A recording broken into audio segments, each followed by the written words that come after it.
Greg Lukianoff, a First Amendment attorney and president of Foundation for Individual Rights in Education, or FIRE in short, discusses cancel culture, deplatforming, censorship, and free speech in a conversation with Lex Fridman on the Lex Fridman Podcast. Lukianoff begins by explaining that cancel culture refers to the uptick in campaigns, particularly successful ones, since 2014 to get people fired, expelled, or deplatformed for speech that would normally be protected by the First Amendment. He emphasizes that knowing what people really think is crucial for understanding the world, and when speech is censored, it deprives us of that knowledge. He also mentions that preference falsification, where people hide their true opinions due to fear of consequences, leads to an inaccurate picture of the world. Lukianoff argues that censorship does not change people's opinions but rather encourages them to only share their views with like-minded individuals, leading to group polarization. He believes that censoring speech is counterproductive and does not address the underlying issues. He also notes that activists who want to restrict speech often assume that people are more prejudiced than they actually are. The conversation then shifts to the role of the First Amendment and freedom of speech. Lukianoff explains that the First Amendment is an embodiment of the ideal of freedom of speech, while freedom of speech is the application of that principle to all aspects of life. He highlights the importance of freedom of speech in challenging our limited knowledge and self-deception. He also discusses the connection between the love of science and the love of freedom of speech, noting that both are rooted in epistemology and the pursuit of knowledge. Lukianoff delves into the challenges of protecting freedom of speech on college campuses, which should be a battleground of ideas. He mentions that FIRE ranks colleges based on their commitment to free speech and provides insights into their policies and practices. He emphasizes the need for viewpoint diversity and the dangers of a lack thereof, as it leads to tribal thinking and the suppression of dissenting opinions. The conversation then explores cancel culture from both the left and the right. Lukianoff acknowledges that cancel culture is more prevalent on the left, particularly in academia, but also highlights instances of cancel culture coming from the right. He mentions attempts to ban certain topics in higher education and the need to make a case against such teaching rather than outright banning it. He also discusses the tension between teaching religion in public schools and the First Amendment, noting that it is challenging to teach religion without offending someone's beliefs. Lukianoff discusses the role of education in shaping culture and the importance of addressing the issues of cancel culture and censorship in higher education. He mentions the hyperbureaucratization of universities and the involvement of administrators in encouraging deplatforming and censorship.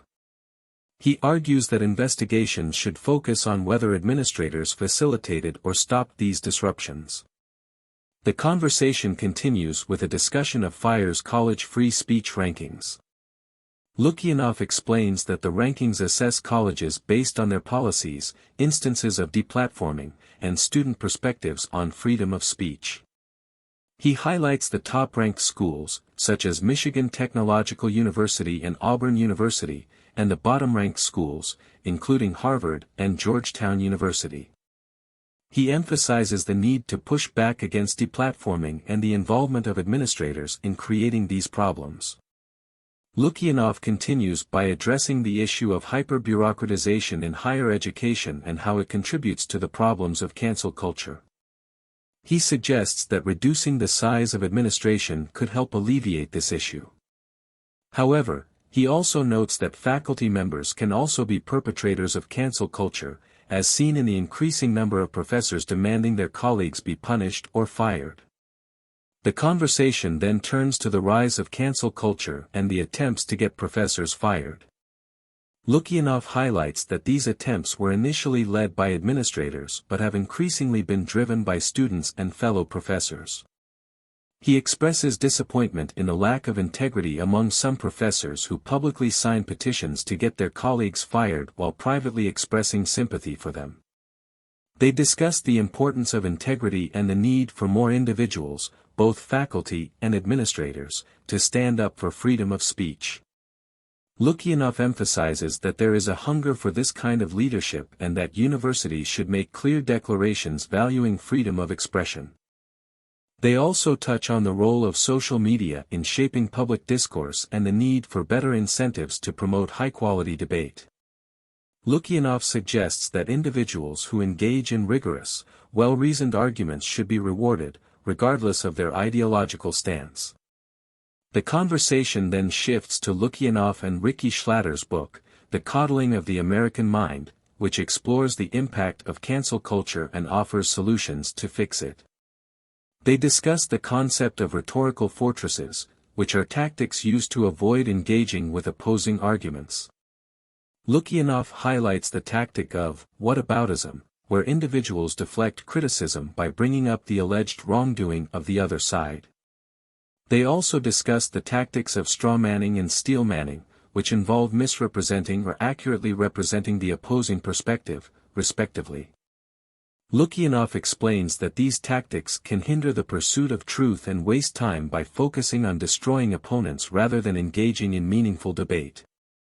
The conversation then delves into the LA Times article that labeled Lukianoff and FIRE as right-wing. Lukianoff refutes this claim, highlighting the organization's defense of viewpoints across the political spectrum. He also criticizes the hypocrisy and projection often seen in cancel culture debates, where individuals accuse others of being hypocrites without doing proper research. They continue by discussing the impact of diversity, equity, and inclusion (DEI) programs in academia. Lukianoff acknowledges that some individuals involved in DEI genuinely want to foster understanding and compassion. However, he argues that certain ideological assumptions underlying these programs can actually divide people rather than unite them.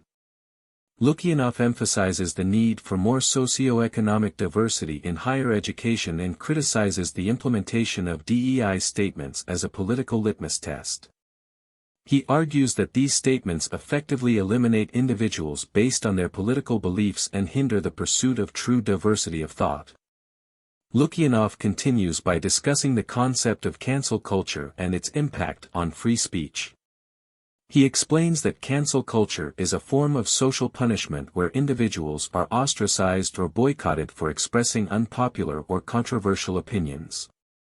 He argues that cancel culture stifles open dialogue and creates a climate of fear and self-censorship.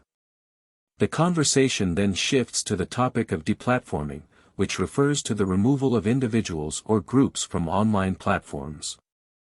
Lukianoff acknowledges that deplatforming can be an effective tool to combat hate speech and extremism, but he also warns of the dangers of using it as a means to silence dissenting voices. He emphasizes the importance of allowing all perspectives to be heard, even if they are offensive or disagreeable. The discussion then delves into the issue of censorship, particularly in academic settings. Lukianoff highlights the lack of viewpoint diversity in academia, with many departments having a majority of left-leaning professors. He argues that this lack of diversity leads to group polarization and the suppression of alternative viewpoints. Lukianoff also addresses the rise of self-censorship among students and professors, particularly among conservatives who fear backlash for expressing their opinions. The conversation then explores the role of cancel culture in the context of the COVID-19 pandemic. Lukianoff cites the case of Jennifer Say, a former vice president of Levi's, who faced backlash for advocating for the reopening of schools. He argues that cancel culture hinders open discussion and prevents the exploration of different perspectives, which can ultimately impede progress and understanding. The discussion then turns to the concept of hate speech and its relationship to freedom of speech. Lukianoff argues that hate speech is a subjective category that should not be used as a justification for censorship. He asserts that freedom of speech includes the right to express offensive or unpopular opinions, as long as they do not incite violence or harm others. The conversation continues with a discussion on potential solutions to address the issues surrounding cancel culture, deplatforming, and censorship. Lukianoff emphasizes the importance of cultivating curiosity and intellectual humility, as well as promoting empathy and understanding. He also suggests that documentary filmmakers and biographers often do a better job of conducting conversations with controversial figures, as they invest time in understanding their perspectives and providing historical context. Lukianoff continues by discussing the importance of free speech and its role in fostering a healthy society. He believes that free speech allows for the exchange of ideas, the discovery of truth, and the progress of society. However, he acknowledges that there are challenges in the current era of social media and cancel culture. He expresses optimism about the potential of social media to be a powerful tool for positive change. Lukianoff argues that attempts to regulate or ban certain platforms or age groups from the internet are futile and that society needs to adapt culturally to the realities of social media. He believes that social media has the potential to be an engine for disconfirmation and problem-solving, similar to the impact of the printing press on the scientific revolution and the Enlightenment. Lukianoff discusses the unique nature of Twitter and its ability to capture the collective unconscious of society in real time. He acknowledges that Twitter can be both a source of joy and a platform for canceling and cruelty. He emphasizes the need for cultural adjustments and the establishment of trusted authorities in the social media space. The conversation then shifts to the topic of depression and mental health. Lukianoff shares his personal experience with depression and how he overcame it through cognitive behavioral therapy. He highlights the importance of being authentic and the negative impact of censorship on mental health. He also discusses the pain of cancellation and the cruelty that can arise from social media interactions. Lukianoff expresses hope that people are becoming tired of the current state of cancel culture and censorship. He believes that there is a desire for authenticity and a need for trusted authorities. He suggests that creating alternative streams for creative problem-solving and education, such as Khan Academy, could be a step towards positive change. He also calls for the reform of elite higher education institutions to address class privilege and promote diversity. Thanks for watching. If you enjoyed the video, make sure to like and subscribe.